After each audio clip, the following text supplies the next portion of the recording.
A gente iniciou o processo aqui de troca do amortecedor.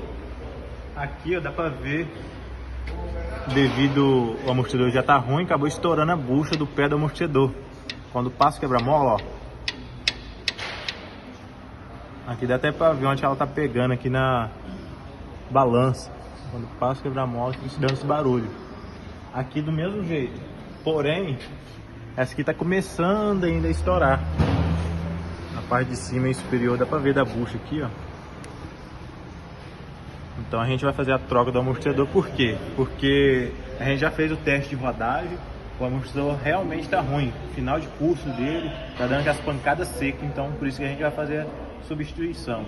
Após a gente fazer a substituição, a gente vai gravar outro vídeo aí pra vocês ficarem ligados. Valeu, forte abraço.